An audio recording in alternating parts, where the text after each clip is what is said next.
जय श्री गणेशाय नमः। ओम नमः शिवाय। ओम श्री हरे विष्णु। स्वागत है आपका हमारे चैनल श्री वचन में। आज 17 दिसंबर दिन बुधवार, पौष मास के कृष्ण पक्ष की त्रयोदशी तिथि।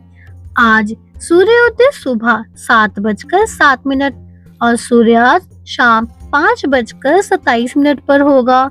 ब्रह्म मुहूर्त सुबह 5:18 से 6:13 तक है। राहु काल का समय दोपहर 12:17 से 1:35 तक रहेगा और चंद्रोदय सुबह 4:41 पर रहेगा। आज का अध्याय शुरू करने से पहले गणेश जी को याद कर लेते हैं। एक बार की बात है, देवलोक में उत्सव का वातावरण था। सभी देवता किसी महान यज्ञ की तैयारी कर रहे थे, लेकिन एक समस्या थी।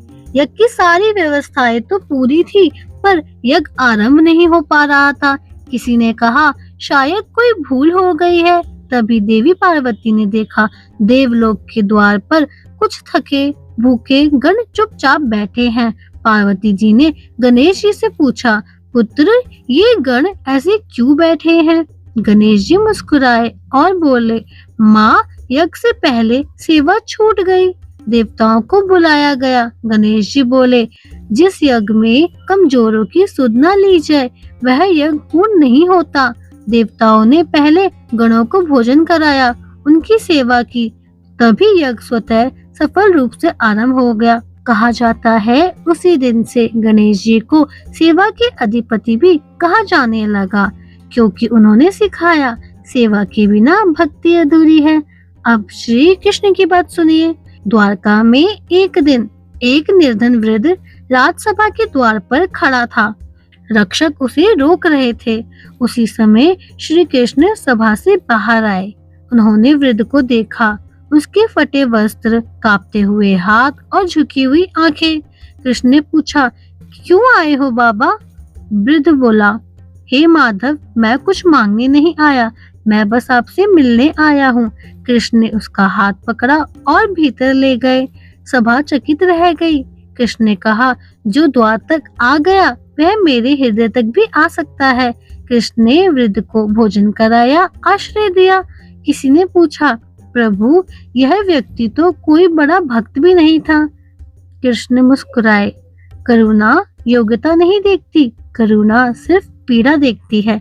कहा जाता है, वह वृद्ध उस दिन के बाद कभी दुखी नहीं हुआ, क्योंकि करुणा ईश्वर का सबसे बड़ा स्वरूप है। अब सुनिए पौष मास कथा का 13वां अध्याय। बहुत समय पहले एक छोटे से नगर में एक गृहस्थ स्त्री रहती थी। उसका नाम था सुमित्रा। वह ना तो विदुषी थी, ना तपस्विनी, ना किसी आश्रम में रहने वाली। वह बस एक साधारण गृहस्थ नारी थी। एक वर्ष पौष मास आया। ठंड बहुत बढ़ गई। नगर के बाहर कुछ वृद्ध और निर्धन लोग ठिठुर रहे थे। सुमित्रा ने यह देखा। उसके पास अधिक धन तो नहीं था और घर में अन्न भी सीमित था, लेकिन मन में करुणा बहुत थी। उसने अपने पति से कहा, हम थोड़ा कम खा लेंगे, पर इन्हें खाली हाथ नहीं जाने देंगे। हर दिन वह पौष मास में एक वृद्ध को भोजन देती, किसी को वस्त्र, किसी को सिर्फ स्नेह भरे 2 शब्द। वह कभी किसी को यह नहीं बताती कि वह क्या कर रही है।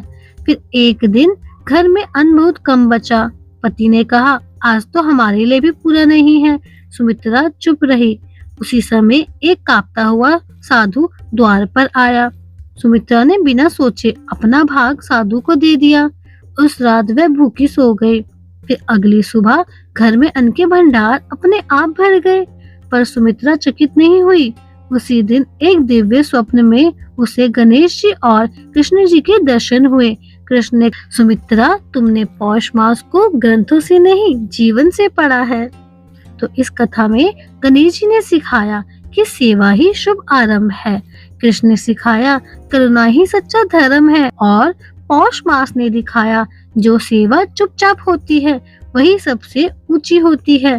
तो सुमित्रा कोई महान साधिका नहीं बनी, पर उसका जीवन पवित्र हो गया, और यही पौष मास की सच्ची सिद्धि है। तो इस अध्याय में इतना ही।